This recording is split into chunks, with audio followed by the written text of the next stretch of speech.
Pulling அது எப்படி பண்ணுறது? காலையில் எழுந்ததும் எதுவும் சாப்பிடாமல் இதயம் வளர்த்தை வாயில ஊத்தி நல்லா கொப்பளிக்கணும், அப்புறம் அதை துப்பிடணும். இதுதான் ஆயில் புல்லிங்.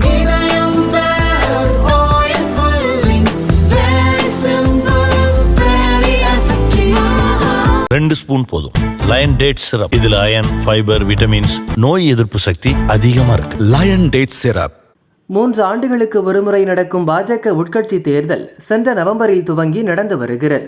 பல மாநிலங்களில் ஏற்கனவே உள்ள மாநில தலைவர்கள் எந்த சிக்கலும் இன்றி 2வது முறையாக தேர்வு செய்யப்பட்டனர். தமிழகத்தில் மட்டும் ஜனவரிக்குள் தேர்தலை நடத்தி முடிக்க திட்டமிட்டும் தாமதம் ஏற்பட்டுள்ளது.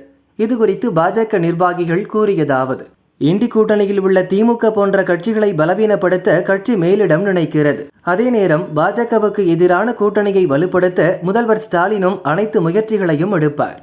எனவே சட்டசபை தேர்தலில் திமுகவை தோற்கடிக்க வேண்டும் அல்லது தனி பெரும்பான்மை கிடைக்காத நிலையை ஏற்படுத்த வேண்டும் என பிரதமர் மோடியும் அமித்ஷாவும் நினைக்கின்றனர். இது நடக்க வேண்டுமானால் தமிழகத்தில் திமுகவுக்கு எதிராக வலுவான கூட்டணி அமைய வேண்டும். அதிமுக இல்லாமல் வலுவான கூட்டணி சாத்தியமில்லை. ஆனால் கூட்டணி இல்லை என்பதில் பழனிசாமியும் அண்ணாமலையும் பிடிவாதமாக உள்ளனர். தமிழகத்தில் பாஜகவை வளர்க்கும் நோக்கத்திலேயே கட்சிக்கு புதியவரான அண்ணாமலையை மாநில தலைவராக்கினர். அதற்கு ஓரளவு பலன் கிடைத்திருப்பதாக நம்பும் பாஜக மேலிடம் அவரையே தலைவராக தொடர சொல்கிறது. ஆனால் திமுகவை வீழ்த்த எந்த முடிவுக்கும் தயாராக இருக்க வேண்டும் என்றும் சொல்கிறது. நான் தலைவரானால் அதிமுக கூட்டணிக்கு வாய்ப்பில்லை என்கிறார் அண்ணாமலை. அதிமுக இல்லாமல் வலுவான கூட்டணி அமைக்க முடியும் என்ற வாதத்தை பாஜக மேலிடம் ஏற்க மறுக்கிறது.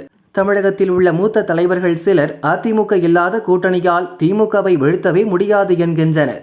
அதிமுகவுடன் கூட்டணி அமைக்கும் முடிவில் மேலிடம் உறுதியாக இருந்தால் கட்சியின் துணைத் தலைவரான நயினார் நாகேந்திரனையோ மூத்த தலைவரான பொன் ராதாகிருஷ்ணனையோ தலைவராக்கி தேர்தலை எதிர்கொள்ளலாம் என்றும் ஆலோசனை அளித்துள்ளனர். அண்ணாமலையை மாற்றினால் தமிழகத்தில் பாஜகவால் எதுவும் செய்ய முடியவில்லை என்பதை ஒப்புக்கொண்டது போலாகிவிடும். புதிதாக ஒருவர் தலைவரானால் 10 மாதங்களில் கட்சியை தேர்தலுக்கு தயார்படுத்துவது கடினம். எனவே அண்ணாமலையே தொடர வேண்டும். ஆனாலும் திமுகவை வீழ்த்த எடுக்கும் முடிவு எதுவாக இருந்தாலும் அவர் ஏற்க வேண்டும் என பாஜக மேலிடம் விரும்புகிறது. இதில் ஒரு இணக்கம் ஏற்படாததால் மேலிடம் குழப்பத்தில் உள்ளது. புதிய தேசிய தலைவர் தேர்வான பிறகு தமிழக பாஜக தலைவர் தேர்வு குறித்து முடிவெடுக்க மேலிடம் இப்போதைக்கு முடிவெடுத்துள்ளது என அவர்கள் கூறினர்.